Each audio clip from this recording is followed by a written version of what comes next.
I know, no, that you, yeah, and me, really can't easy, no, can't weary, no, no, Jah know, you can't stop the flow, just let the children go. Want every youth on their thinking. Welcome again to our program on Studio Galaxy 473 in Confero. And today we want you to, as you get on to our program, we encourage you to subscribe and like our program. And today we are on Studio Galaxy with Galaxy Equalizers. And the topic today, we're looking at agriculture. We're looking at the system in agriculture that perhaps prevent us to being as productive as we could be. We're also looking at the fact that we are not productive. So yes, some people would argue that the system is against us. That what they practically put us in a bind that we can produce. But when the going get tough, the tough get going. And the question is, what do we do? Because the system against us. How do we improve what we do? So even if we cannot combat the system, we'll be more productive. And we have a brother with us this morning, Joshua, on the issue of agriculture. And we want to provoke discussion. We don't have answers.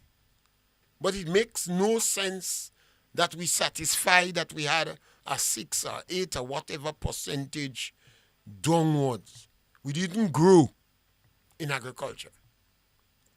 And sometimes when you say 6%, some people might say, oh, we have 6%, downward is only 6%. But if you was producing 10% of GDP and the economy increased, the economy grew, and you're still producing 10% of increase, people might say, yeah. When you quantify it, if 10% was 40 million, but now you're producing 30 million, you're in serious trouble.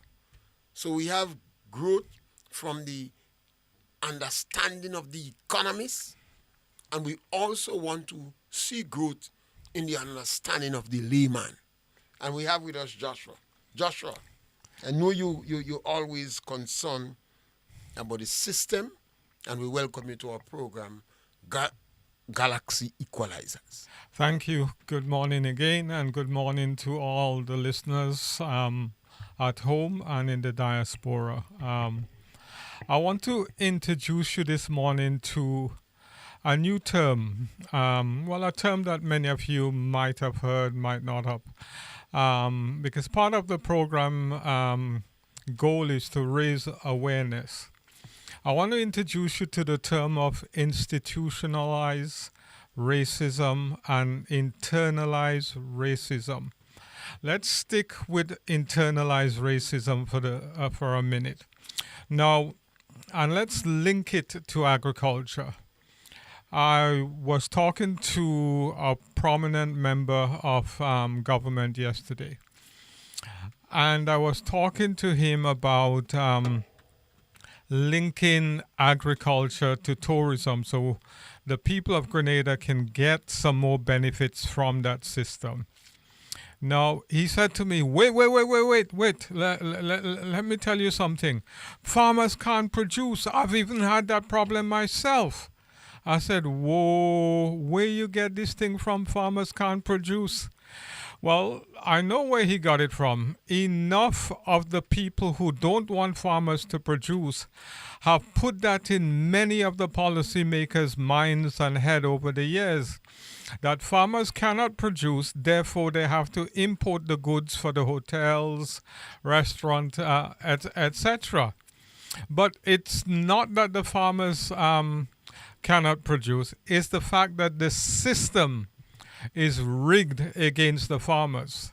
And I'll show you how the system is rigged, and I'll probably say it a couple of times so that it sinks in.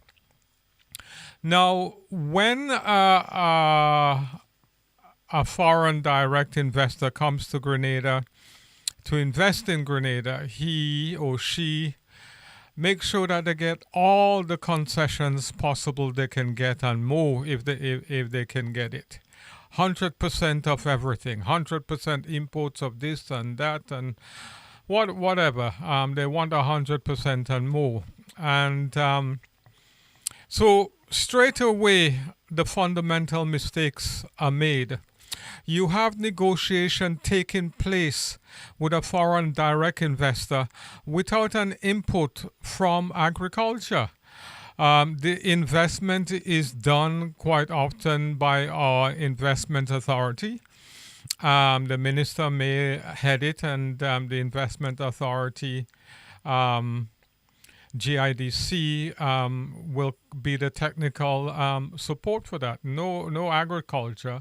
So when 100% concessions is given, hotel is up and running. And these days, a lot of the hotel are actually built with CBI money, so Grenadian money. The foreign direct investor doesn't bring any money of his own nowadays.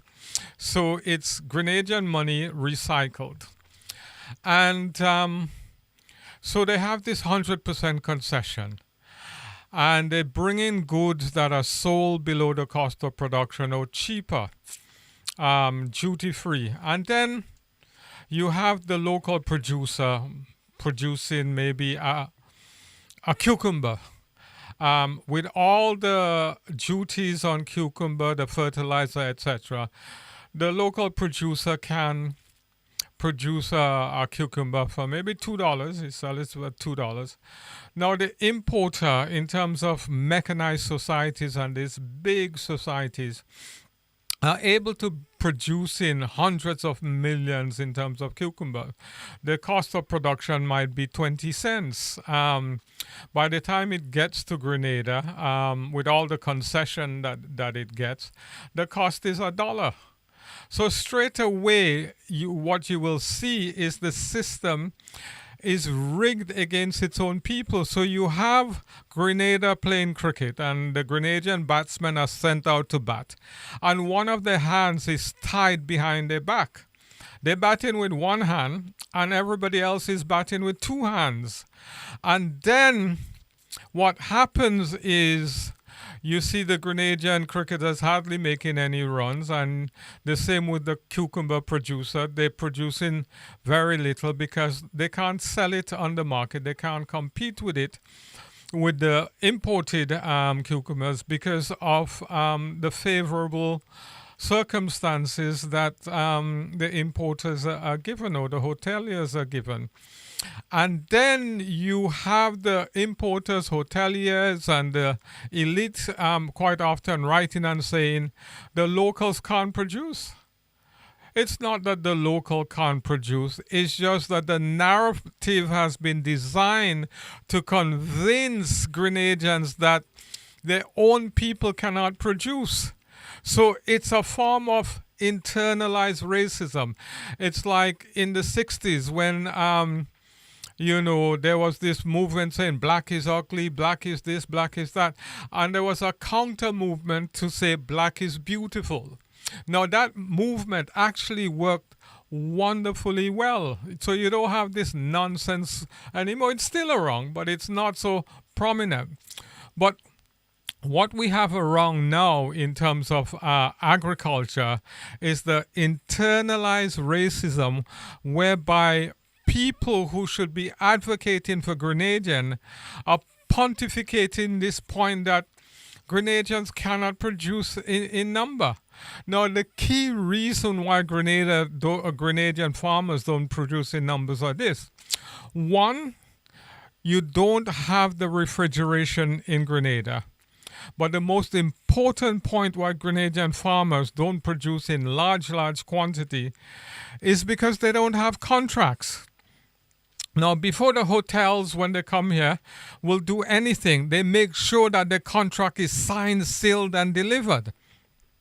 But when the farmer asks them for a contract, farmers don't get no contract, so farmers can't go to the banks and say, Mr. Bank, I have a contract with this entity and I want to borrow 200,000 to build some shade houses and greenhouses because we have some unpredictable weather condition and I want to do reliability of supply so that we can supply all the time. So the game is actually rigged against the farmers. It's rigged against Grenadians. Grenadians have rigged the game against themselves. So it's like instead of us having one team playing cricket, we have two teams. We have those who are sabotaging the others. And unless we get this thing sorted out, we'll continue to be divided and ruled over. So the problem starts from inception. When we are making these agreements with international foreign direct investors, the first thing that has to happen is that we have to say, we are giving you all these concessions. We demand that you give the farmers a contract and have a link with the farmers, and we will judge you on how well that is going. We don't do that. We give everything and we put the farmers in a position of weakness, and then we ask the farmers to go and beg these investors, developers, to get a little piece of the meat. They might say, okay, we could take 100 cabbage from you, but if and when we need it. That system simply does not work. This system is a sabotage system that we're operating under. It's a bankrupt system. Caller, my brother, you made some statement, racism, and then you talk about we are rigging it against ourselves. We are. So then how the word racism comes in? Because I understand the point you're making. Yeah. But I am a little bit confused. Why? Okay. So internalized racism is something that's been used, and essentially what it means is that you have an outward community saying to you, you're no good, you're not intelligent, and after a while, what happens is that you start to believe that is true. You start to believe that is genetic, that is factual.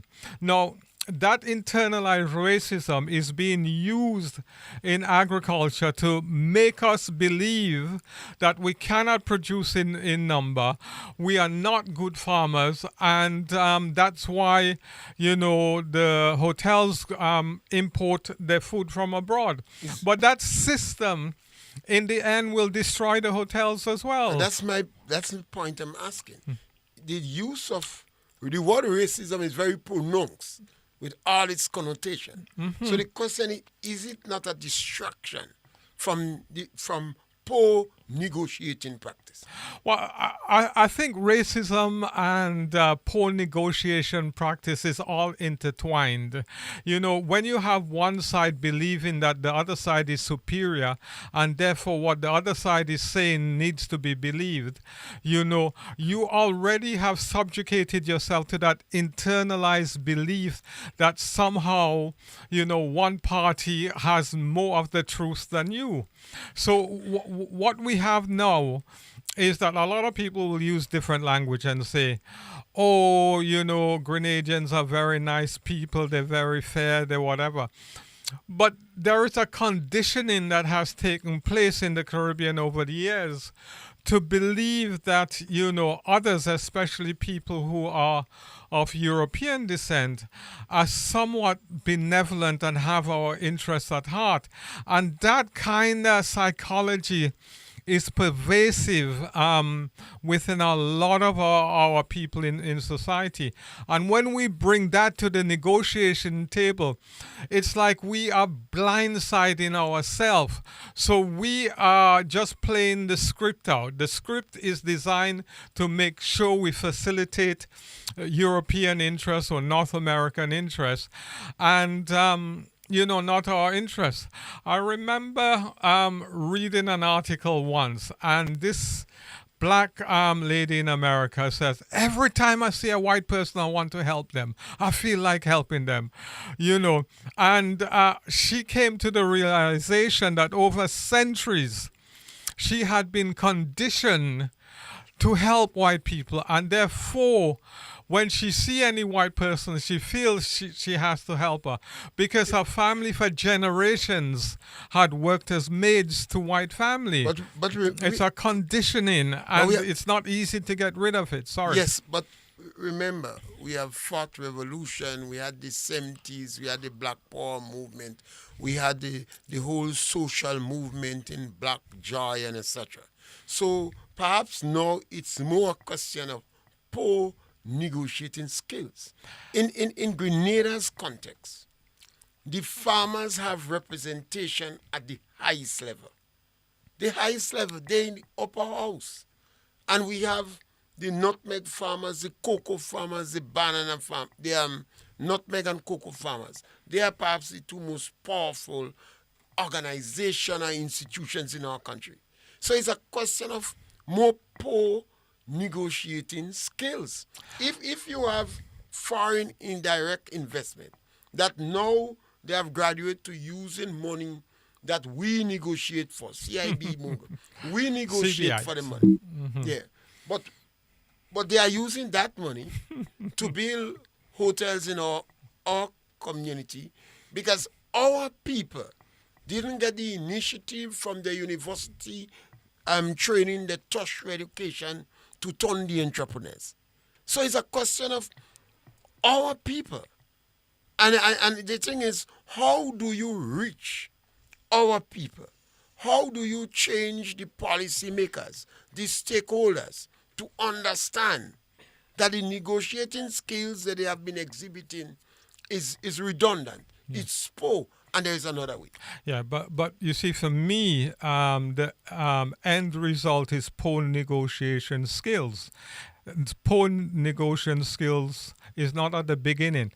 The system produces, people who end up with poor negotiation skills. So the myriad of reason that's wrong in terms of our society culture, our society education, etc. And one of the things that was being said to me yesterday that I laughed at because I didn't really know the answer when he said it to me. He said to me, Joshua, that's how it's always been. Yeah, but how do we change these things? Yeah. Because if we're going to bring it straight to a question of racism that have been embedded in us for 1,000 years, that sounds bleak. Internalize.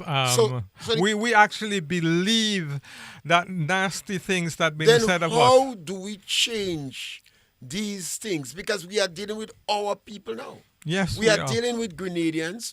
We are dealing with, whether it's Grenadian, Caribbean people, who went out and perhaps favored by the United States of America are able to attract the resources to invest in the hotels. And if you already have the resources, then perhaps we could have locals doing the investment. Yeah, but look at this. We have the so-called blue economy. I've been hearing that said for years. We have the blue economy. And it's true. I mean, there's very few, regions that's close to us that have, the Caribbean Sea. And the Caribbean is one of the most beautiful places in the world. But have we negotiated from a position of strength with the blue economy? Or have we been too frightened that if we negotiate too hard, the cruise ships wouldn't come, this wouldn't come, that wouldn't come? But if they don't come here, where are they going to go? But could it be that we have not had enough discussion on that subject matter? So the people who are involved in the negotiation, they don't know. Could it be that? Well, that's part of it. That's the result of that lack of awareness and that poor skill set. That is the result. We end up with poor negotiation. If you want to see a poorly negotiated agreement, I ask each and every one of you to read the Caribbean Agro Agreement. It was made between Caribbean Agro and the government. What year? 1979. 1979. I've never seen an agreement But so one-sided in my life. Before we go out of that, we want to remind our listeners and callers the number to call is 410-3030. You could call the number 410-3030. We will take your call. You can write your comments, and we'll do everything possible to read out your comments. And we encourage you to tell your friends about us. We are new kids on the block, Studio Galaxy, and we want to provoke discussion. We don't have the answers, but we want to provoke discussion. And my brother was speaking about a poorly negotiated agreement in 1979, and I want to put some defense on that. The revolution just took place, and I think that was negotiated by the revolutionary government. No, it was it was negotiated by the Gary government. It was took over by the revolutionary government, and it was weakened by the Brizan government. Right. So these things happen. Now the question is, what do we do? We have a system that my brother say is loaded against us. The system that exists is loaded against us. And we ourselves believe it so much that we continue to negotiate in that manner. We're negotiating at our disadvantage. We're going on the table like little children, right? In terms of the impact. So what do we do to change that mindset, to encourage our people that we could do better? Listening to you just repeating the points I've been trying to make makes me laugh and tremble at the same time, because when I hear what we are doing, it's, oh gosh, I don't know what to say. It's such a poor decision. It's unbelievable. And I think we have to come from the basis of thinkers. If you can think and you can analyze and you have your country's best interests at heart, that's a starting point. But the thing that needs to be acknowledged is that quite often we have amateurs going up against professional, whether it's lawyers, whether it's investors, etc. We need to acknowledge at times that we're not in the best position to negotiate contracts in our favor because of the lack of experience and expertise. We're basically ignorant. Well, we're ignorant. It doesn't mean because you're a politician you are the smartest thing on the ground.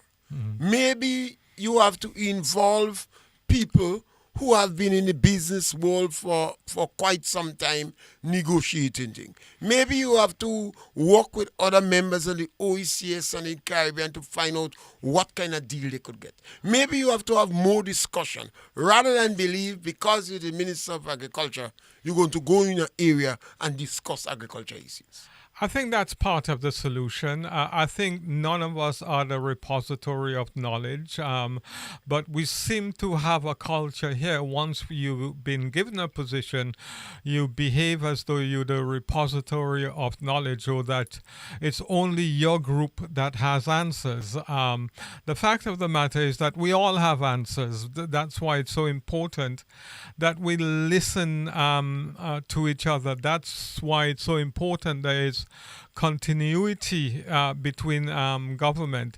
This, change of government and starting all over again. The party on the other side who's negotiating against Grenada, they're laughing. Well, obviously, they are big companies. They are powerful. They come with the best minds. By the time you reach on the table, they intimidate you. By the time you land on the table, that's when you realize you are ignoramus in terms of the subject matter you're dealing with. And we have to face these realities. We Yeah. send individuals away to negotiate, and I mean, they're practically helpless. Yeah, I The know. people give them a little blight. Yeah, They're yeah. sorry for you, so they give you a little favor. And we have to recognize that. Yeah. And perhaps this is why think tanks are so important. Yeah, that's one of the answers. I remember somebody saying to me, they observed Grenada at the World Trade Organization, their representation. And they said to me, Josh, the Canadian had over 300 people represent them at the WTO conference. Grenada had one, you know. Well, And some islands didn't have any. I had an opportunity to speak to an individual who I wouldn't call his name now, and he give me permission, and he don't like me head so much. Okay. But he went on a trade, a part of the negotiating team, and because they had to divide in different group, he said they asked Guyana when they were speaking about spice and nutmeg. He went and asked Guyana to represent them on that table. Because the few of them that was there, 2 or 3 of them, just wasn't able, and they had to prepare a speech for the minister, and the minister went out, and when he come, the minister said, well, all you got to go and say this thing for us. They said, no, the minister have to do it. He said, he nearly cried, and he has been in finance for a very long while. So we must understand that. We're going up against multinational corporation. We're going up against powerful companies that would have studied you. Yeah. And particularly when you have a change of government, they know what likely to happen. Yeah. They know you coming with people that don't know. Yeah, and not only that, people underestimate how much research international companies put into the place they go into. So they would investigate the culture, how the culture works, the weakness of the culture. And they would tap into that to make sure that their narrative is the narrative that everybody is using. So when they say to you, you can't produce in numbers, they already know that, you know, as a society, we are very negative to each other. And if you create a narrative that, you know, the farmers can't produce, the farmers themselves and the policymaker will grab onto that narrative and use it as a reason not to push that subsector or that sector forward. And that is exactly what I'm hearing. Now, I am saying to everybody clearly, if you believe this stupidness is true, just do an experiment. Give a good size or medium sized farmer a contract to produce and see what happens. I am guaranteeing you not only will that farmer produce the quantum needed, but that farmer will have surplus to sell as well. You know, because once the farmer has the contract, he can secure funding for irrigation. He can secure funding for cold storage, because that is critical these days when you're producing in mass. And he knows his market is secure. So he knows 100,000 pounds of tomato has to go to that hotel, you know, every 6 months or whatever. He is going to be producing 200,000 pounds of tomatoes, because not only is he going to sell to that one customer, but he's going to sell on the open market as well. And, you know, in no time, within 2 or 3 years, he's going to be looking to send tomatoes to Antigua, to St. Vincent. So don't believe this nonsense that Grenadian farmers cannot produce in numbers. Give them the contract and watch them produce. You know, Grenadian farmers are highly skilled, highly educated in terms of the system they're working with. They know if they produce too much, it's going to be spoilage and wastage. So they caution themselves in terms of how they produce. The system that we have been given by the hoteliers is not a system to encourage growth and development. But you continue to say the system we have been given by the hoteliers, and I don't agree with you, because we agree you have foreign direct investment. We went out and practically get the resources for these foreign direct investors to invest. Yeah. It is it's like we are disadvantaging ourselves. Because once we continue to see the system given to us, remember we when we were sitting at the negotiating table, because we were infants, we were abused. Yes, caller, we're going to take this caller. Welcome, caller. Hello, good morning, gentlemen. Yes, hearing you loud and clear. Good Go right morning. ahead. All right. Yes. You see, with this negotiating thing, a lot of these people go. They hear about the conference, they want to go. They go. And when they get there, they don't have a clue what they're talking about or what they have to talk about. That is why we end up the way we ended up. But we Half of the time, they don't know nothing, but they want to dress up because they think they have a briefcase or certificate. When you get there now, you don't even know where to turn. So that's why you have to ask somebody else to represent you. And then you have to accept the thing that you can change. They give you 10 cents, you take 10 cents. And they take everything from you. Just like that. sometimes those companies sorry for you because Exactly. It's sorry for you, yeah. you have done such a poor job. So we have to, I mean, we have to do something about it. We have to change, because Of course. it's no longer that the people come in with their money. We No. practically sourcing financing for them. You know, And then you come and talk about bad deal and all that kind of stuff. And who sell out and who not sell out. the Well, problem, the situation needs to change. My brother like to say and we have to start it now. it is rigged against us. We must acknowledge that, and we must do better. Every day. Because what was done already, perhaps, is done. Maybe we could salvage Yes. some. We could That's spill salvage. milk. Yeah. Spill milk. Can't pick it up. So we have to start afresh.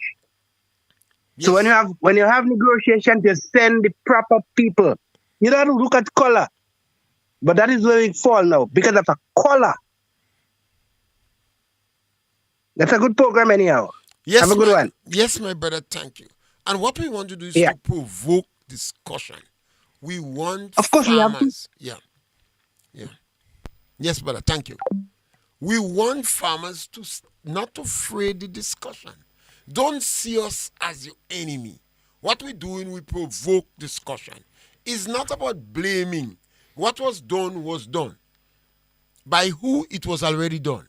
Maybe we could salvage a little thing, salvage something from what was done already. But in the future, we must change our attitude. We cannot continue to throw our hands up in the air. Mr. Pierre, listen to you, and how you summarize it so clearly, makes me blush, because you're right. We have created a system to punish ourselves. I'm so saddened by that. It hurts me deeply to know that it's ourselves who have created our own prison and have gone inside and have locked it and thrown away the keys. It's so sad, because one of the things that really kind of touched my mind recently, it's two things really, is that agriculture has declined by 6% in terms of its contribution to GDP. And I don't hear anybody talking about it. It's a deafening silence. What are we going to do? How are we going to stimulate it? I'm not hearing anybody talking about stimulating agriculture, doing anything, revolutionizing agriculture, transforming agriculture, and I think that it's a real shame that that discussion is not taking place, because there are so many things that we can do in terms of redirecting, our focus and our goals. For example, we hear a lot about, the transformational fund being used for infrastructure, etc. Well, why don't you use a portion of that for the infrastructure of agriculture, for shade houses, for greenhouses, for irrigation systems? Why don't you do that? Why don't you use one or two of the government estate to link tourism to agriculture? So all the produce that are being needed that they say, oh, you can't produce, farmers now have the land to use from their estate to produce those goods. Now, the Prime Minister, I read an article where they say he did away with his formal speech to tell the Caribbean Tourist Organization how it really was. And, I must say... that should be his formal speech. Yeah, I must But say... you learn that on the way. Yeah, I must say that I welcomed it. I say, whoa, we have a prime minister who's ready to advocate. And he was saying why there's no farmers at this conference. What is there no kind of producers and people who supply the tourism industry at this conference? Why aren't we talking about the amount of water that the hotels are using? It's gonna come to a decision pretty soon. Do we give it to the hotel or do we give it to the school? So we must mitigate these things before it becomes a disaster.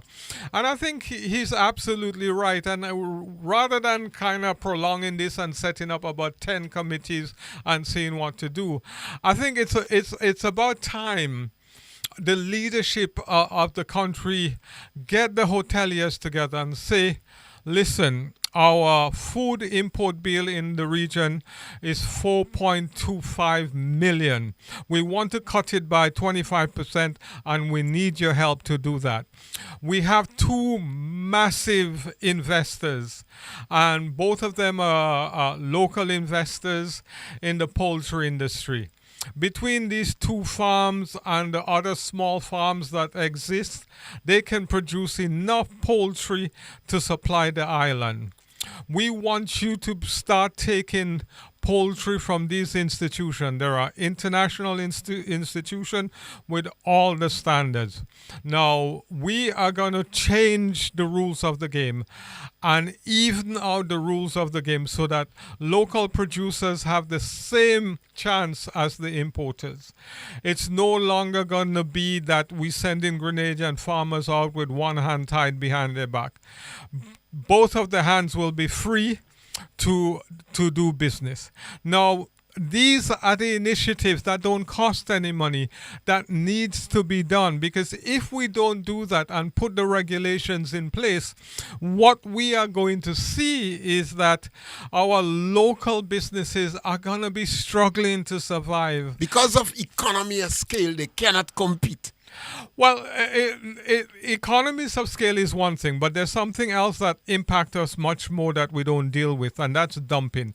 Dumping simply means selling a product below the cost of production. When you talk about dumping, I thought we had to speak about that a whole Saturday. Yes, I agree with you. Well, basically, what has happened, especially in the poultry industry, which I've been researching and reading about for the past 12 years and trying to help the Grenada industry as a contribution to nation building, is that in the past, the real kind of meat that made the money from poultry was the breast and the wings. They call it the white meat.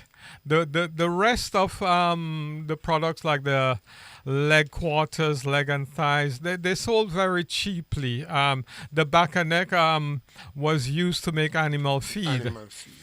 Now, it so happened that these major producers in the US and Europe, they found a market in the Far East and the Caribbean and Central America where people seem to love bony meat. They love back and neck. They love leg quarters. And the people who barbecuing often say they want a leg quarter or leg and thigh because the bone that creates some of the juices in the meat, make it sweeter. That's what they want to barbecue. They don't want to barbecue meat without bone. And so that market in the Far East grew and grew and grew and grew. So what was happening is that suddenly people in these countries weren't buying chicken. They were buying back and neck and leg quarters. So if you had breasts, you found it difficult to sell breasts. The wings, we don't even have any duty on the wings, so the wings sell very easily. So when you have that model being created where, and then you convince the people of the false narrative, which is we have to have back and neck without any taxes on it and wings for the poor people. It's a false narrative to say that. The IMF came in here, they did the analysis and all the rest of it, and they recommended that a certain amount of duties be put on the back and neck and the wings. And the argument, the political argument that I was hearing is, no, we can't do that because of poor people. We have to make sure that... What the question, that might be legitimate. Where are they going to get the protein from? Yeah, so that's a false argument. They get the protein. You have to put a qualifier on that. Yeah, no. Let me answer. Because Jamaica, Barbados, all these countries have duties on back and neck and wings. Nobody's suffering from a lack of protein in Jamaica or Barbados or Trinidad or Guyana. The poultry industry in Jamaica is way ahead of us. Yes, it is. And in Barbados, they're practically able to survive. No, but the side of the argument, Mr. Pierre, that I don't hear people making is this. If you had a poultry industry in Grenada, it will have over 200 million EC dollars in circulation. It will create over 3,000 jobs. It will allow your children to go to school, university, have a proper vehicle, pay taxes, develop the country. I don't hear that argument being made. But I hear that silly argument, which is untrue, being made, that poor people need back and neck and they need wings. And to pay a little 2 pennies... You just sung as a politician, If you this one, you just take a page on the politician book. If you pay 2 pennies in taxes, it would affect you? We must go back to the fact that there is some basic protein that people need. Yes. And if based upon the price, based upon the price of the chicken, Yeah. Then one have to wonder. Yeah. Well, use if cattle. our people can't buy- Cattle's bigger. Use pig. No, cattle for is that. no longer in the Ministry of Agriculture. Years ago, took a decision that it was not investing in cattle. Oh, they God. say the way to go is small ruminant. Okay, well, do it on rabbits. 1 pound of goat meat is about $15-20. Yeah. We in the Caribbean, for some reason, seems to have a phobia, women in the Caribbean, Okay. to eat rabbit. Take out the tax then on goat. Bring in the damn goat. But there's no tax on goat. Yeah. Well, why we have to say we can't tax back and neck and we can't tax wings, which will not make I'm any not difference. saying we cannot tax it. You one have to take into consideration It's if an- the price. Yeah, but it's an emotional argument that is not true. It's a fallacy. You speak You as know- a businessman, you know. No, but it's a. I hope at the end of the day I could hear you say I speak as a man that wants national development. Yes, but we must take into consideration the protein available for we people. Yeah, but we Because where they getting the protein from? No, They but- can't buy beef. Oh God, Mr. They Pierre, cannot buy mutton. it's a false analogy. Let the people grow 2 chicken behind their house, and eat that, if that is the argument that you make it.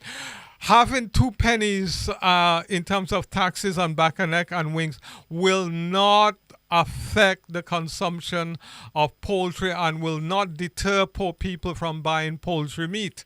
So don't use that argument to stop our national development. So we somewhat zero in an area that are extremely uncomfortable without qualifiers.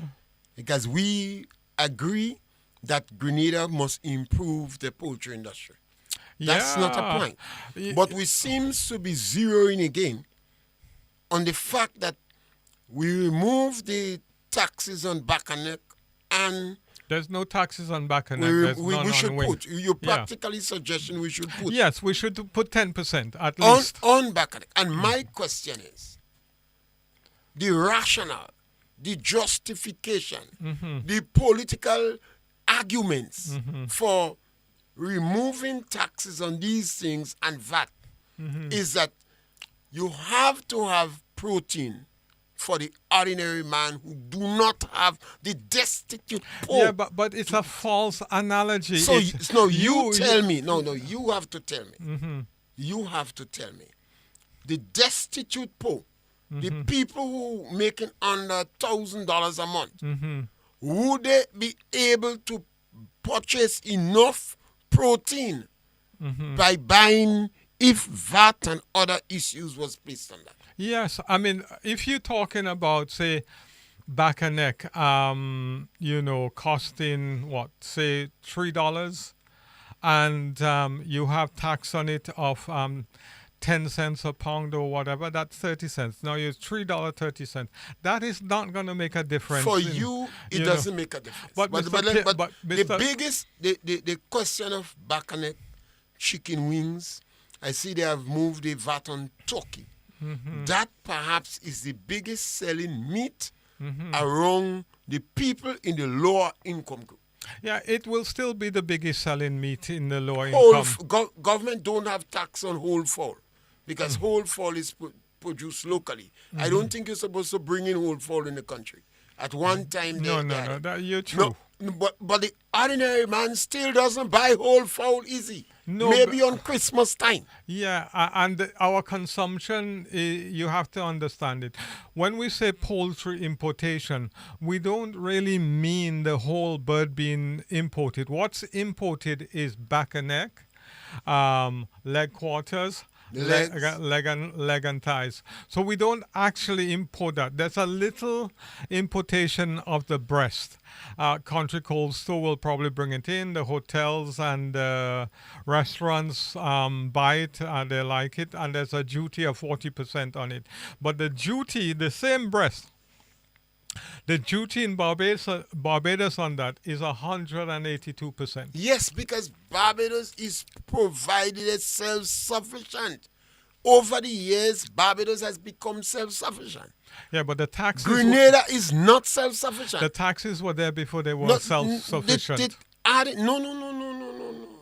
Adding the taxes in Grenada, and you don't have the productive capacity. That's the circular How you gonna- argument that's been used over the years to basically inhibit the growth of Okay, the poultry okay. industry. So just- it's like the chicken or the egg, which come first? We Before cannot- you can have an industry, you have to create the enabling environment. We cannot argue that this is one of the main factors that has stifled production in Grenada.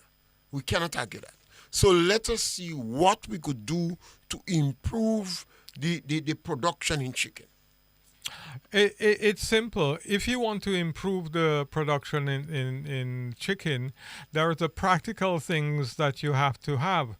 So you have to have the grow out facility to produce the chickens. We have two new major businesses opening in Grenada. One can produce about 60,000 chicken every 6 weeks. The other could produce 50,000 every 6 weeks, plus the existing farmers. So we currently, import about maybe 5 million chicken into Grenada in terms of parts. So that's what? That's about 50,000 pounds of chicken we need a month. Something like that, or just We could produce that. So we have the capacity to produce that now. No, so that's one Produce part. it. Yeah, that's one part of the argument. Now, if And you have 1 minute more to run down. okay, Time so, run fast. Yeah, so if you're producing that and you're producing it locally at $1, but you're importing it at 20 cents. You're going to bankrupt your local industry unless your tax system are put in place to enable local businesses. You simply are going to bankrupt your local businesses. Now, that has to be understood with Final word. all the concessions international business have, with the subsidies. Some of them, they don't even pay 10 cents a pound for the grain. We really have the opportunity in Grenada with these new businesses to support them. And I don't want all you out there to buy local chicken, because I tell you, I want you to buy local chicken because it's a better quality chicken, it's a superior chicken, it's a fresher chicken, and it's better for your body. That's why I want you to buy local chicken, not because Strong. it's local.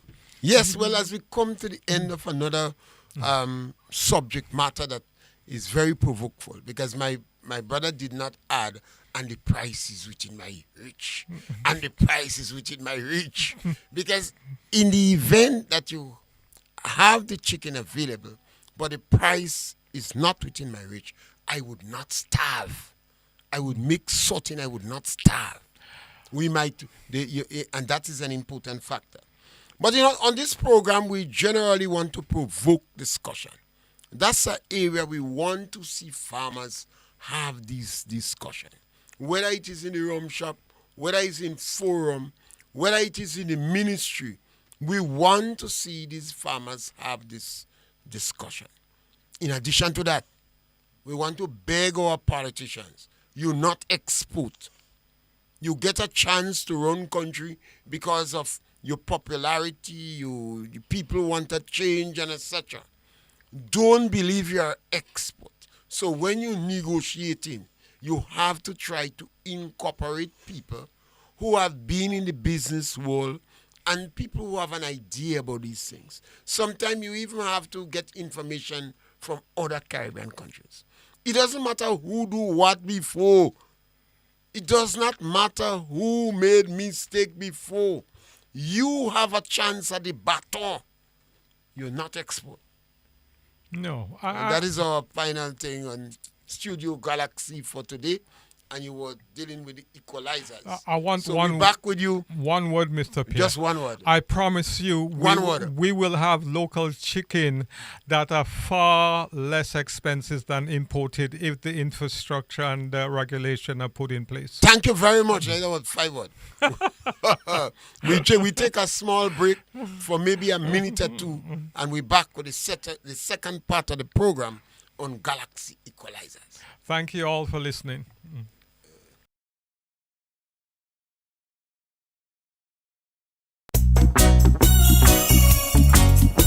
Say whoa, whoa, whoa, whoa, whoa. Say whoa, whoa.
Yes, we back again on after the break on Galaxy Equalizer. We are the Galaxy Equalizers, and we are operating on Studio Galaxy 473 in Confero, Paraclete, and we are concerned about education. And today we want to spend some time on education, the productivity in education. We are not satisfied that our education system is giving us a fair deal. We are not satisfied that our children in school is getting a fair deal. And we want to provoke discussion on that. Some of the main players in the education system is the government. The chief education officer is one of the big power where education is concerned. The teachers involved in education, the children, and those who own the children. It may be parents, it may be guidance, people who guide them because their parents dead. Some of them parents mad. Some of the parents don't care a damn. And their statistics are wrong. That about 10 to 15% of the children are wrong fathers. So some of them fathers don't mind in them. Some of the fathers don't care. Some of the women drag the fathers to court. And some of them fathers go in court and they ask for DNA. So we have the government. We have the educators. You have the children themselves. Some children don't want to go to school. I always remember the story when I was growing up. The little boy heard the pig bawling. And he asked why the pig is bawling like that. They say they're bringing the pig to the abattoir to be slaughtered. The boy say, just that, and he bawling so, if he had to go to school self. So Joshua, even some of the children don't want education, but education is important. Yeah, it's very important. And whilst you were talking, I remember my father saying that poverty, boy, poverty is a crime. And he says one of the three ways to get out of poverty is, education, education, education. The second way was, if you're a pretty woman, is to marry a rich man. And the third way was to find a way illegally or legally to get to America or England. Those was the way he considered to get out of poverty, but education being the number one. Three options. He was a very practical man. Yeah? If you want to get out of poverty, you have to have education. If you want to get out of education, if you want to get out of poverty, marry a man with good potential. Stop pretending and wasting time. Get a man with good potential. And if you want to get out of poverty, it's a high risk. You go in illegal things, or you see if you go to greener pastures. Some of our forefathers was brutally practical. And that's why they was so concerned. When a man go and ask for a woman's hand, they say he must able to cut a dry nut. They want to see if he's strong like a bull. Yeah. They want to see, would you able to mind my daughter? Would you able to provide for my daughter? Yeah. Security was an important thing. You could have write all kind of letter, you look at maga, you tin. The man say you're not strong. You're not able to provide for my daughter. And sometimes that is why they wanted the daughter to marry successful men. The daughter said, Daddy, I don't like him. Say, don't worry, you're going to like him in time to come. Yeah. All you need to tolerate him. Some societies still want to select women. Today we have some women that are independent. So they end up with some men that broken.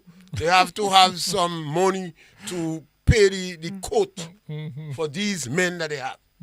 Because they say they're independent, they want to choose a man that they want.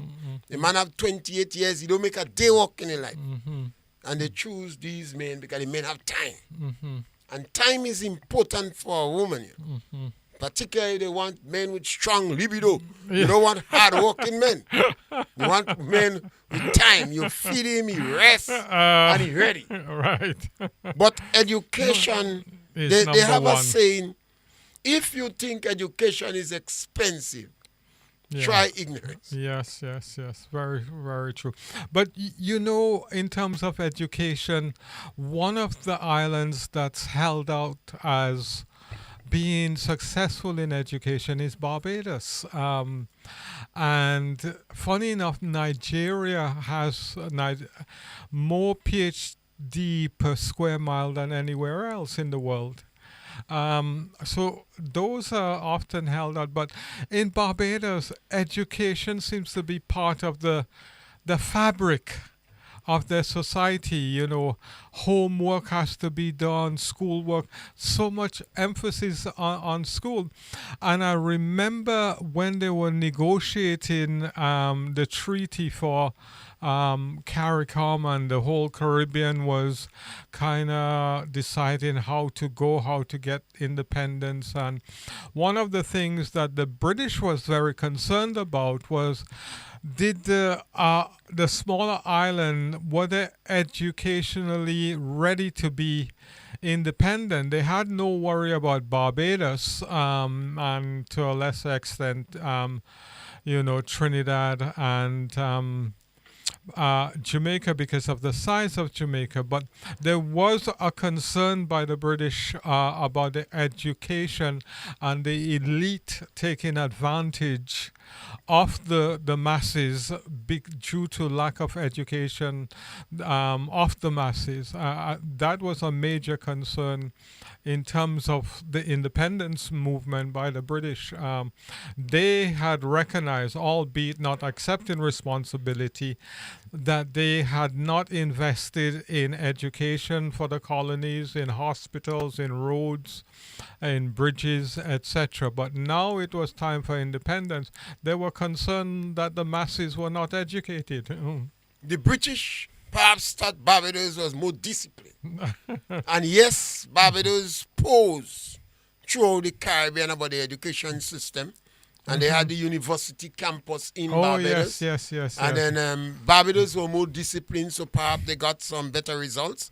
You even see the influence of music in Barbados. You go to a bar in Barbados and people were playing music. But Eric Williams said, when the British gave us independence, they suck us dry like an orange. But they promised not to mash up the skin. But the education system in the Caribbean has left a lot to desire. And I believe that some of our educators should shed tears. We have not done justice to the education system. Of the 30 countries in the world that perhaps have the best education system, whatever that means, none of them are Caribbean countries. And none of them are African countries. Painful. And the time has come for us to discuss this issue. Every time you talk about education among teachers, they stretch up their mouth. They vex. Because they believe you are attacking them. Rather than you expressing concern for the education system. The government says it's not their responsibility. And the government have an economic argument. They spend about 11% of the GDP on education. Wow, that's the big. teacher to children ratio is better than most countries in the world. In addition to that, teachers are better off today than any other time in our history.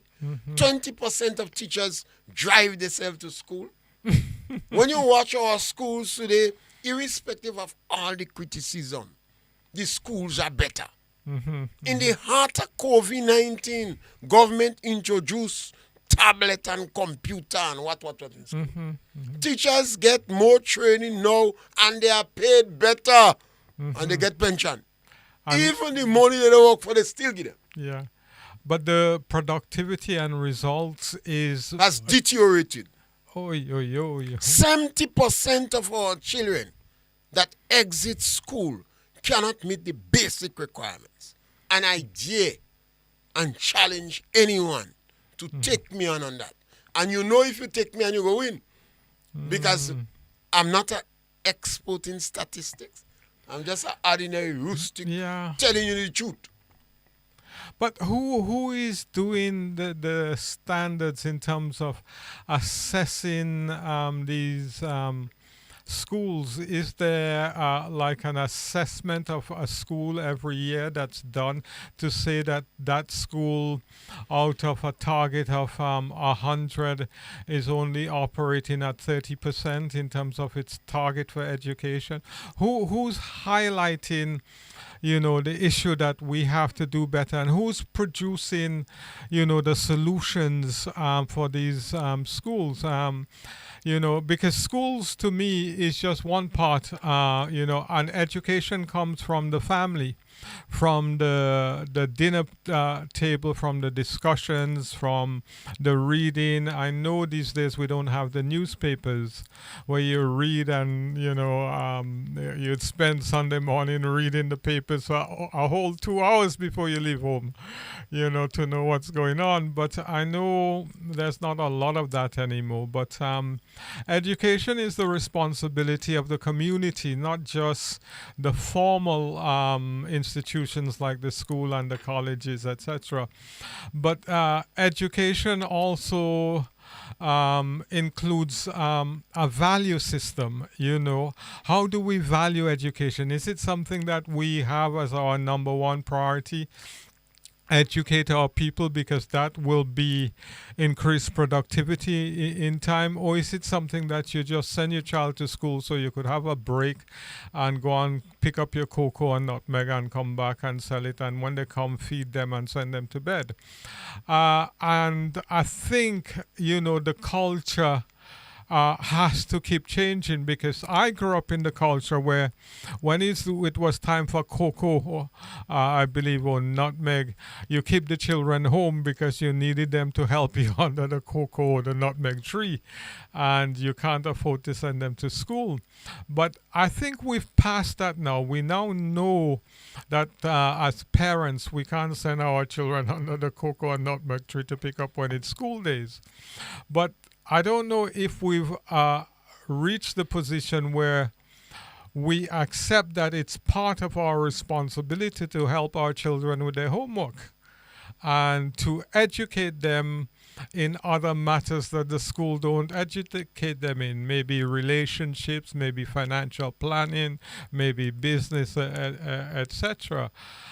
I'm not sure. I get the feeling that you send them to school, you make sure they look pretty and clean, and you make sure they have something to eat. I think that's what I see. I don't know how true it is. I mean, I haven't thought much about education until you told me today, let's talk about education. I like your father attitude. Brutally blunt. If you want to get out of poverty, you have to have a good education. Mm-hmm. If you woman want to get out of poverty, marry a man with potential and money. And if you old sometimes pray dead before you. Or sick greener pastures are going drugs. It's high risk. Oh God. That is brutally practical. But if you send your child in school and 70% of the children are not meeting the basic requirements, then the education system is supposed to be concerned. Yeah, but they're doing as if they don't concern. Oh, and they're lying on statistics. Oh, dear. So when a school tell you, I got 70% in maths, 10 children they send you. 10 children they send and 7 pass. 5 years ago, and that is why I'm not a good statistician. Because I check how much children that went to the school. Yeah, I remember at university we had that discussion. Statistics, and damn lies. But I'm saying only 46% of statistics is good. You send 100 children in school. So 5 years after us, how much pass? They tell me 70%. I jump up, I wine, I drink rum. Then I ask, well, how much? When 70%. I find out 7. They send dear. 10 children went and do maths for exam. 7 pass. pass. But 100 children enter the school system. So they correct, Yeah. But I correct you. Yes, yes. But we're yes. checking different statistics. Yeah. Interpretation is They're different. sending, they take things on what they send. So they're not sending some children that is way below the borderline. Because they say you go spoil with statistics. So they send 10 children and do math, 7 pass. Well, that's 70%. But if they refuse to send 100 because they didn't teach them, they drop them out of the way. Yeah, but we need to prioritize education more. And you know what came to my mind? I was here during the revolution and shortly after. And one of the things I look back on and still believe it was a very good thing.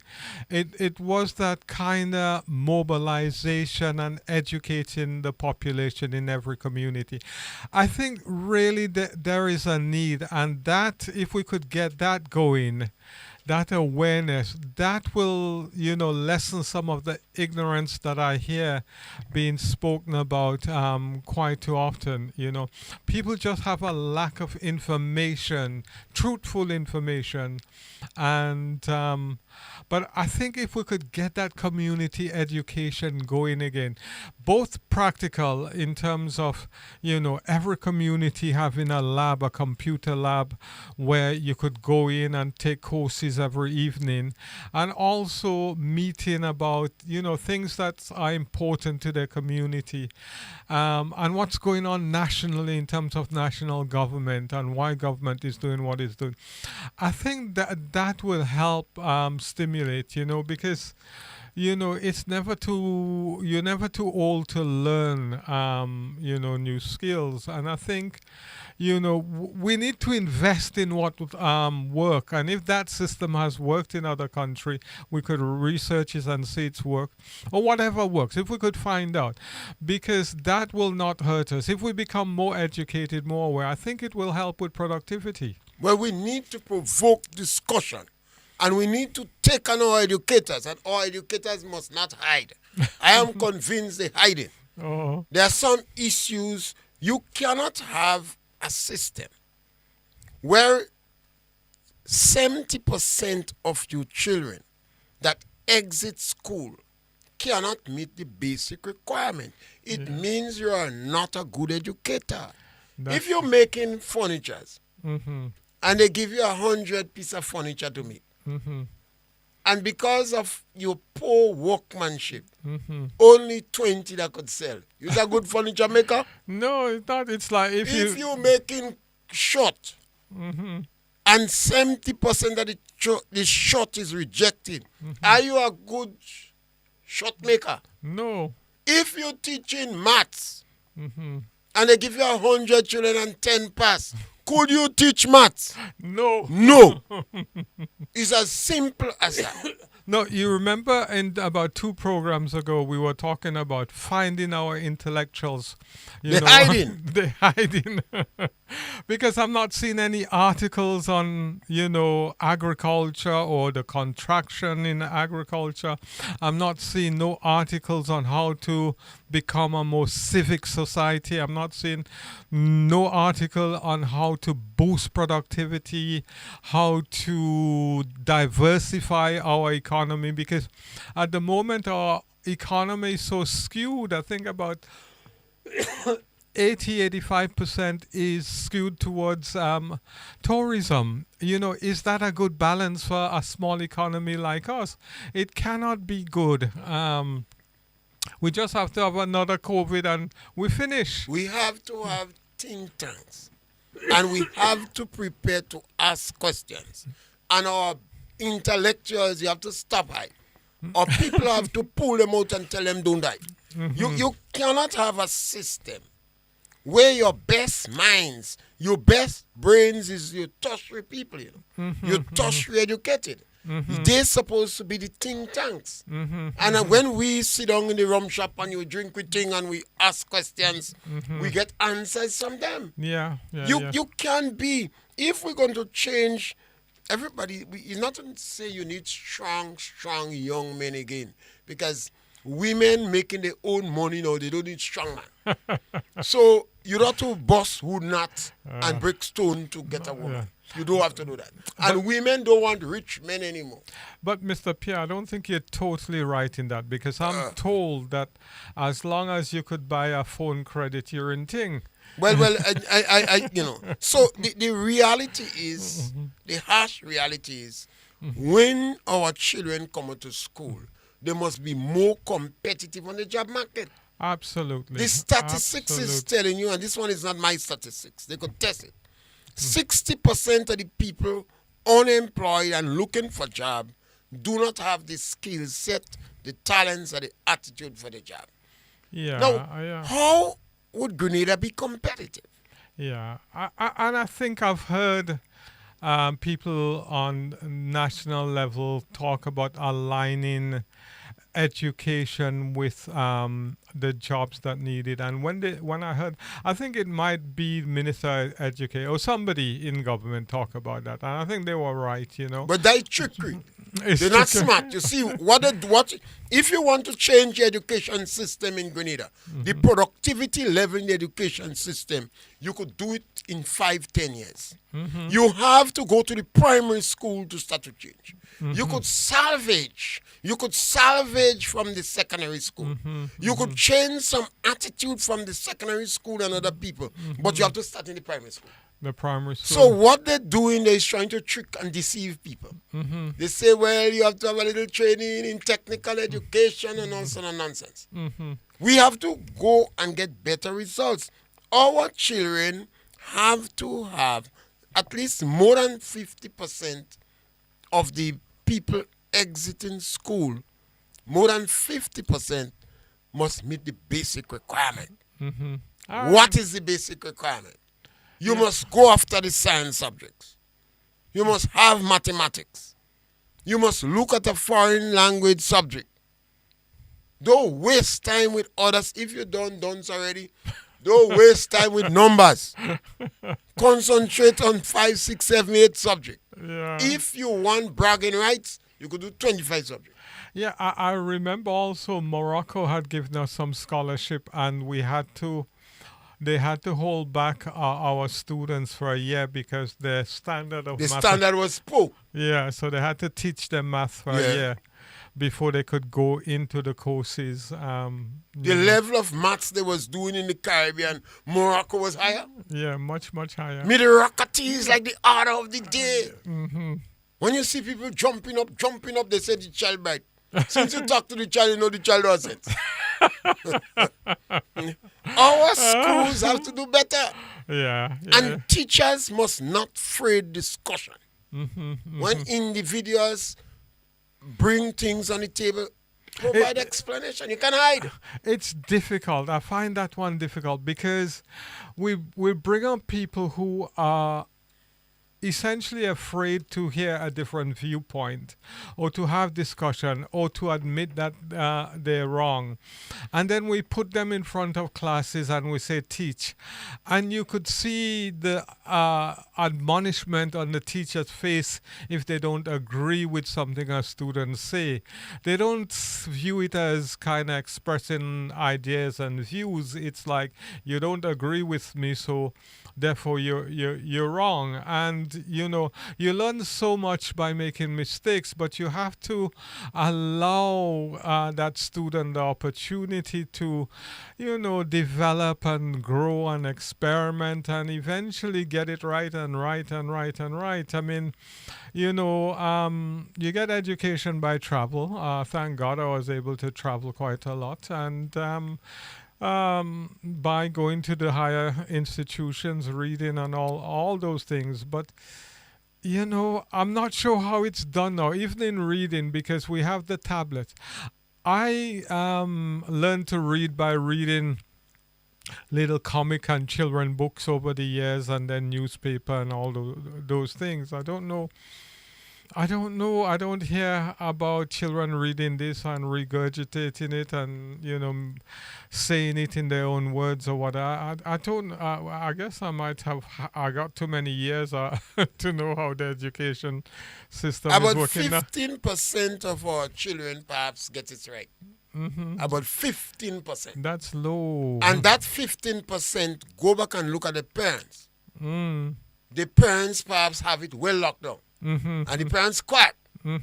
Because they say, my children doing good, they don't meddle with nobody else's children. Oh, okay. And later on in life, their child end up in the spouse of one of the children that fail.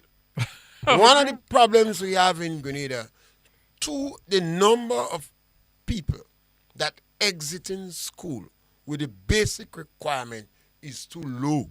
Right. And a teacher must understand that.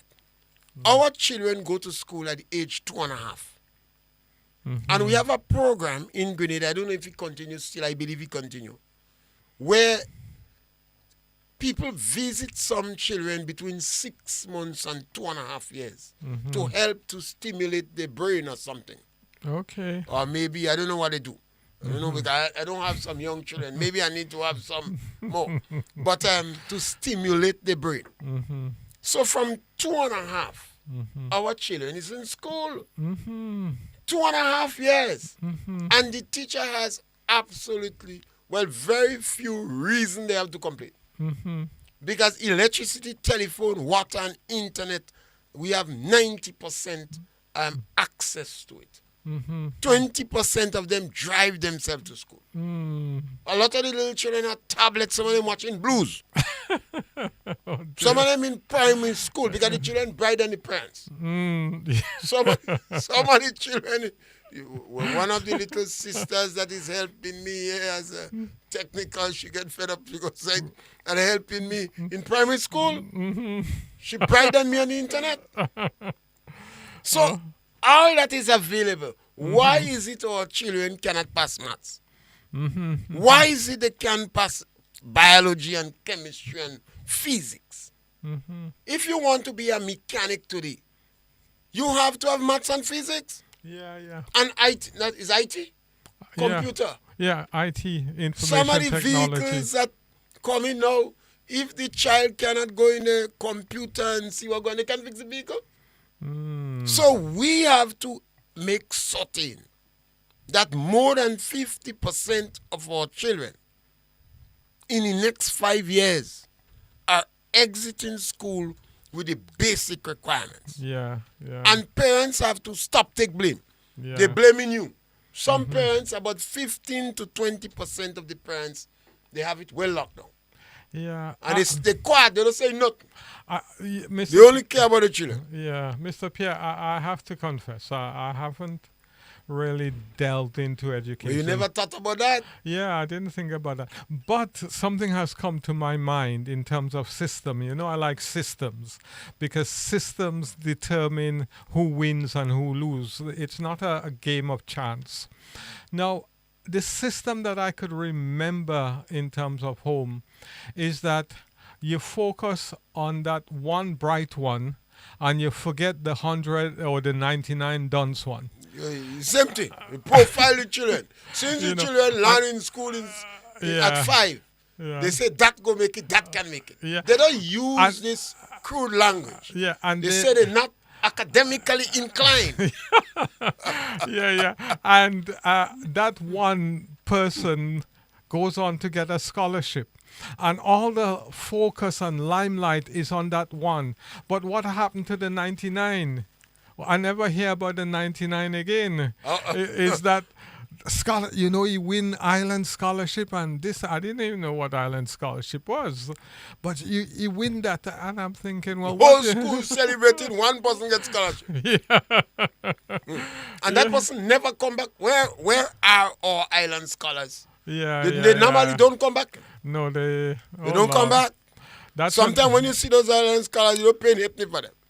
They look so domesticated for public ridicule. Yeah. I heard a story once, a guy gave me a story. Father had a lot of them. And he applied to go to secondary school in those days. And he passed. and his brother passed, the father say, one child is going to go. Mm-hmm. Well, he was doing better than the brother, but the father say, choose him.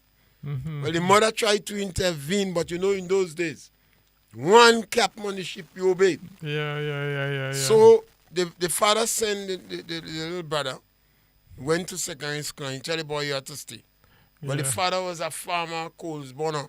Mm-hmm. So the boy, who was a little older than him, went with the father and he burned coals and he see after cow.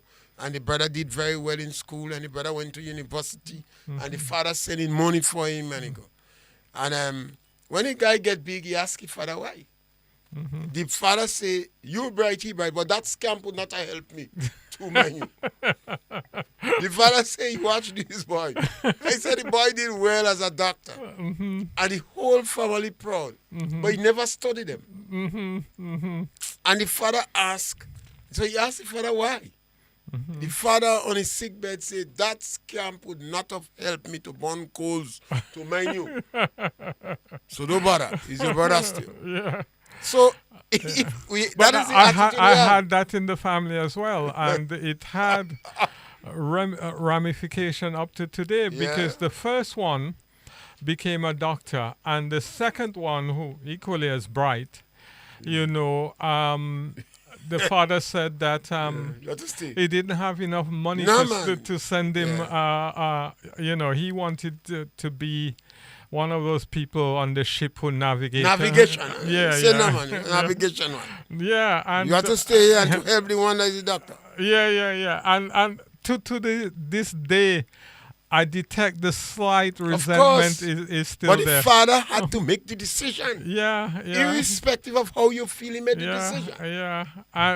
It's unfortunate, but that did used to happen. Today, in our society, our women have to get hungry for education. And why I say our women? Because 60% of the household are led by women. In addition to that, even the household where most of the men lead, the woman badass crab, she's in charge. So she's still powerful and influential. The majority of our educators are women. Yeah. One or two little men you see in the in the sometimes school. when you pass a school, you see one or two men, they quiet like lion. They can't open their mouth because the woman's strong. Yeah. But there's a contradiction, though, education, and the households. Because one of the things I've been told is that we are a very, very strong Christian society. In Canada, America, they say you always know a Grenadian house because the first thing you open the door, you see a cross or Jesus or whatever. Yeah, we believe you go word of trouble too. Yeah, okay. So now we so poor. Yeah. So you go word of trouble. But and then all this kind of faith and religion, and then they say, well, how come that 60% of your women are single kind of parent household, or how does that happen? Women are too independent. So most of them don't need the man. The man doesn't feel that the woman needs him. And he make the man hesitant. He make him reluctant. Why you think all these bright smart women don't get married? So they don't even have a man. Yeah. Because they are independent and in charge of what they have and etc. And sometimes the man in the relationship, but he don't even have much influence on the child. And not to say they make 9 children or 10. Go when you make 9 or 10 children, the man must have influence because you need a disciplinarian. Yeah. But if it's 1.5 child you make now, you don't really need a man. Right. So these things would come. And then they have an impact on education as well, because who's doing the homework with the child, who's cooking the meals for the child? Meals? Which meals? KFC? Among the snacks that are inside in the house now.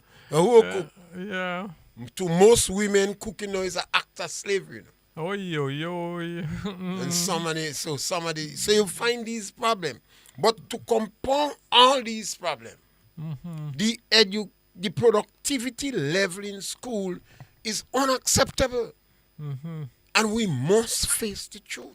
But does the chief education officer agree with your sentiment? That Well, I dare them to challenge me, you know. oh, I dare them to challenge me. Take me on. Tell us what is the statistic. It is my statistic. And I'm an ordinary, rustic, unprofessional. My methodology is not scientific. For instance, when you send 10 children and do maths, you say you get 70%. So I ask you, what happened to the other children? The 110 children that started in school, 10 dead, 100 remain. So I check the percentage out of 100, and I get 7.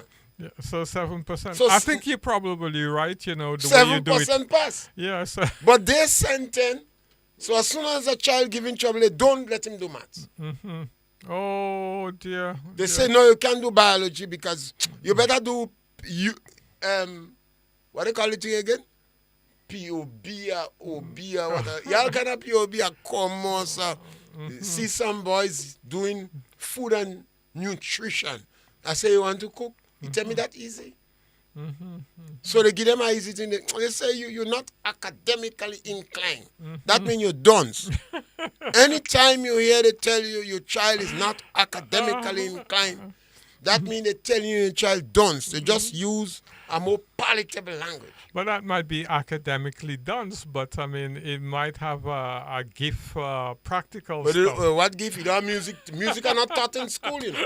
Remember, we hardly have groups in school anymore, you know. Music are not taught in school. In some schools, mechanics are taught, electrician and those things are in taught. school, Yeah. in primary school, Yeah, you don't have your little project where you do your electrical project or electricity work and those things? area is length by breadth. And some students struggling. The father is a carpenter. And they still can't measure the area of the house. Oh, Lord. We have to, and every time you speak, you tell them about the parents. Well, 15 to 20% of the parents have it well locked down. They're quiet. They don't say in one word. They hardly go into a meeting because they could pick up the telephone and call the teacher. They don't have no problem. And they know the children doing well. They're only using the school system for socialization sake. And the schools are hatching onto success story. They're not productive. And the time has come for us to provoke discussion on that subject matter. I think you're right, and I stand, guilty of not probably paying enough attention to But you don't have education. children in school? No. Sometimes you don't have children in school, you lost. You see young men looking bright. It's only when you pass them, their pants fall down, their teeth in their mouth falling, they don't go into dentist, they cussing, win, they angry with everybody, and the police tired with them. Yeah. And then you say, well, this little boy looks smart. You walk, you look around and you see them. Yeah. And then the police running behind them for gambling. Oh, and the God. magistrate locking them up. Yeah. And what's going to happen to our society? Yeah. And some of them making the girls that was in class with them feel guilty. Because they say, me and you was in class together. You give me a $5. They're begging for $1. Yeah, there's a lot of that going wrong. And But it has its repercussions. Because even when our women do well, and you have your big house, and then you have your car, remember you can't change your tire. You still have to get a man to help you change your tire, to clean around your house for you. Or they break in your house. oh dear. But education is the foundation. Education. That is the foundation of a society who wants to develop, wants to have value, who wants to be kinder and gentler to each other, because some people, male and female, are walking around as time bombs. You say anything they don't agree with, they're ready to explode. So education is so important, and value. This mother this and mother that have to be stopped. And Even them women cussing mother now. oh Lord. Long ago you say mother, man say don't go home. Particularly if you're big than you, he wrap you up. Yeah. Don't go home. And if it's a sister, he say you're too close. Yeah. But nowadays, even women, your mother this and your mother that and your mother Lord, this. oh God. Straight down the road. Yeah, we have to, you know, emphasize education, and not just the academic subjects, but the civic kind of things. We have to start some way. Yeah. And we have to say to our teachers and our educators and the chief education officer that you have to increase the productivity in school. Of the 30 countries with the best education system in the world, and I don't know what that means, them that say that, no Caribbean country in it, no African country in it. This is why we have these challenges here. We want to embrace technology and change, and we want paperless society. 70% of our people that exit school is not ready. And we ram the system on them, and we don't care. And the budget is so big for education, and it's so unproductive. It's unproductive. And everybody afraid, because our teachers and the people involved in the education ministry is the brightest people in Grenada. The most educated people in Grenada, that's where you find a lot of brains. Master's degree and PhD and master's degree and PhD. They're unproductive. We have to face that reality. And I think they must start to discuss it among themselves and recognize, based upon the statistic that is coming out, the majority of children is not competitive on the job market.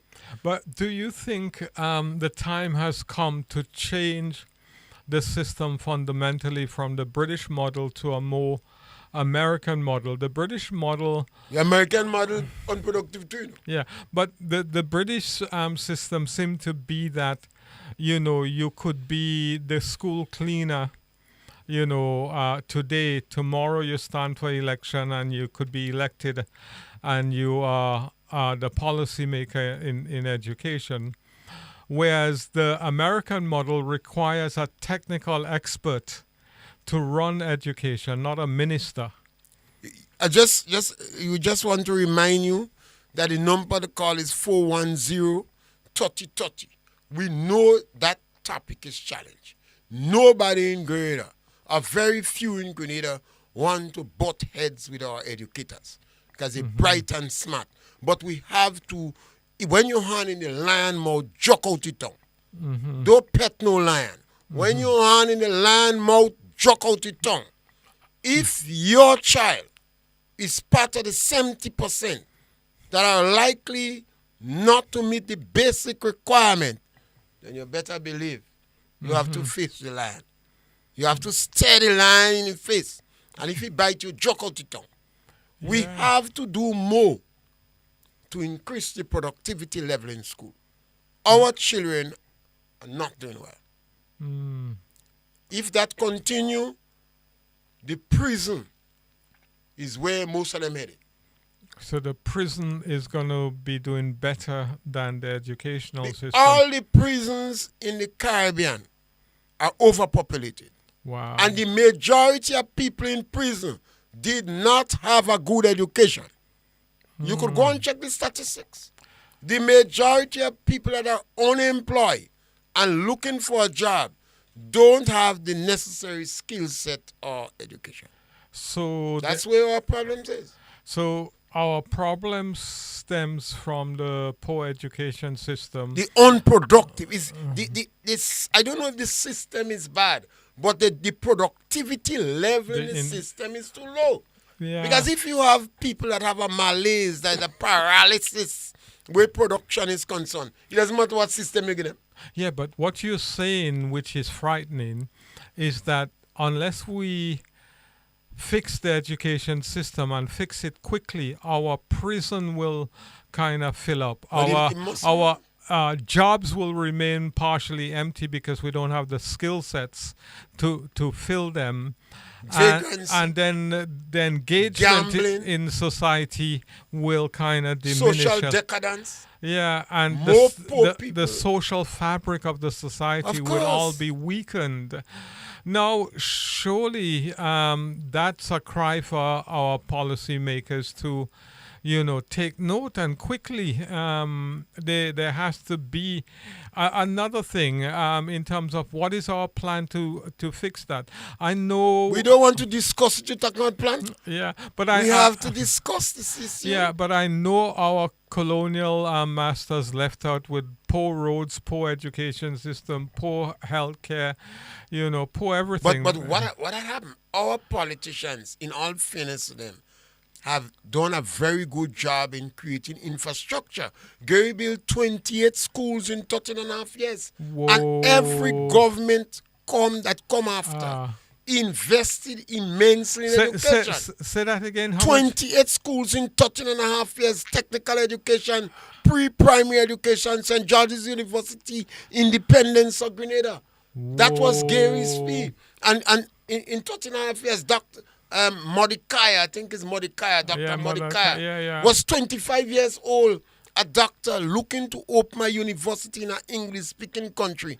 He communicated with Barbados, Jamaica, Trinidad, and they never answer. He saw an article where this island is about to become independent. He communicated with Gary within 1 week. Gary asked him to come down Grenada. And that is how St. George's University started. Yesterday I was saying on a program that Wellington Friday, going around talking about university without walls. People in the Caribbean thinking mad. Gary Crossley, go and get him to join in education. So our politicians have tried. Maurice Bishop sent a number of people to study in communist bloc countries. All the governments, perhaps the St. George's University say Keith Mitchell is the president of a prime minister of education. More people get scholarship in Keith Mitchell period than in any other time in our history. And we still need to... But this system is unproductive because our educators are unproductive. What we need is to put emphasis on production. If you teach in maths, and I continue to repeat that, you're teaching 100 children, 7 pass maths. Oh, God. It's 7%. Don't tell me you send 10 and you get 70%. Yeah. They twist, they tawat, they fabricate statistics. Wow. To fit palatability. Yeah, but you just shocked me there, because all I remember about Gary is the Mongoose Gang. All you remember about Gary is the Mongoose Gang, the white suit, and the mystic, and he could walk on water.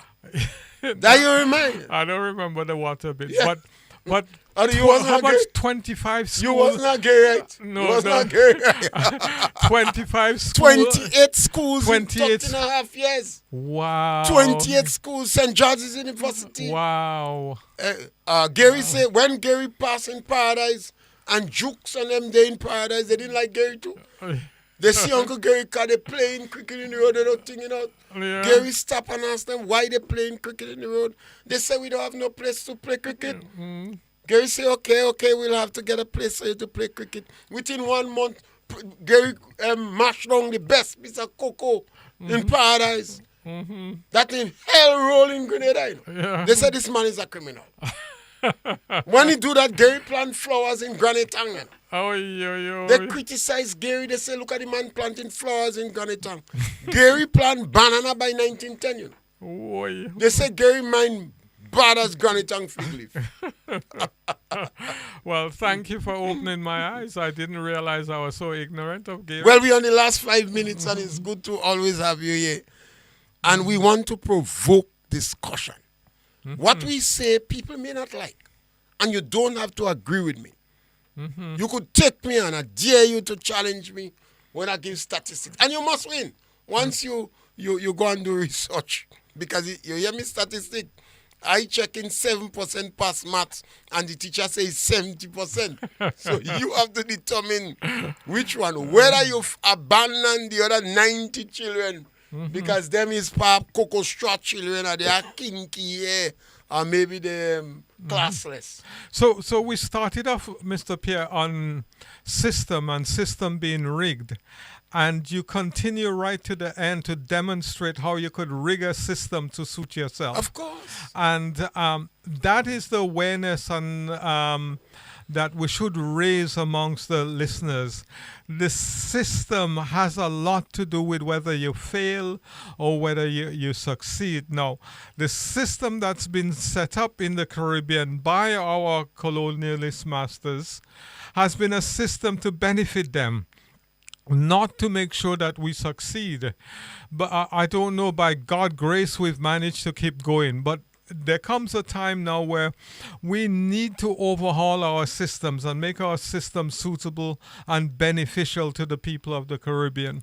I agree with you, and we have to take on some big guns. Yes. That yes. is a fear. How do you take on the education system with all these bright teachers? Well, Master's degree, PhD. How do you take on the University of the West Indies? well, isn't there this thing about David and Goliath? Yes, John Compton said the University of the West Indies has not done justice for agriculture. He said we worse off than the days of Pharaoh. Because in the days of Pharaoh, we had the bullocks and the cart. We fighting with the hoe and the spear. Bonham said Guyana go be the bread basket in the Caribbean. When they give Bonham so much pressure, Guyanese leaving. As soon as he train them, he gone. Jack, they offer Caribbean leaders land. He said, you all expect Guyana to provide sugar and rice for you. We're struggling. Come and buy land in Guyana. He offer Caribbean leaders land. They don't study. So, and the University of the West Indies never show the way. Yeah. And we have our educators. And they ducking and they hiding. Yeah, but when the time is right, things Well, change. the time is right because we come to the end of the program. The time is right now. I was going to say, look at Guyana now. Yes, the bread basket in the Caribbean. It eventually became. And that's what we do on Galaxy Equalizers. We provoke discussion. We encourage you to share our program, like our program, subscribe to it. We are the new kids on the block, so we're struggling. Nobody embraces new kids, particularly when you go after jugglers. For us to change, it's not the individual like gambling on the street that you go every time and arrest them and bring them in the court, and you make sure you give them a record so they can't even get walking kinko about M&N, because now the young men have a record. We could change this system. I firmly believe we mustn't afraid discussion. We must be able to sit down and discuss issue. We must start think tanks all over the place. And once again, we want to thank our brother Joshua, and we want to thank our technician Devonte, and our little sister, who is one of our technicians, Nia, and she in primary school, and she helping these old men and them about the computer and etc. So we want to thank her very much for this program. And we're back with you again next Saturday on Studio Galaxy 473 in Confero in Paraclete. And that time, you sit down and discuss with the Equalizers. Thank you very much.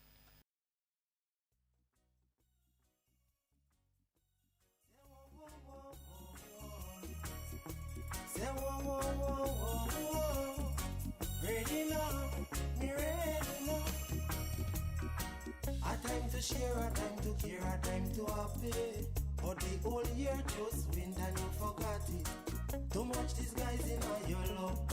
I know I come tell the eye about Merry Christmas. Lord, you need to give a little. You get your riddle. You need to show the people something more. Don't let the heart shiver when fear's driven and end up losing it. But I'ma make it. Yeah. Youth's born for greatness. Yeah. For you see I own cheddar with one amount of hard labor. You know see I own cheddar with one amount of hard labor. So till Santa him can stop let our youth from one. Oh you are big dreams that we are. Oh, oh. And living this life I know. No, that you, yeah, and me really can't easy. No, can't weary. No.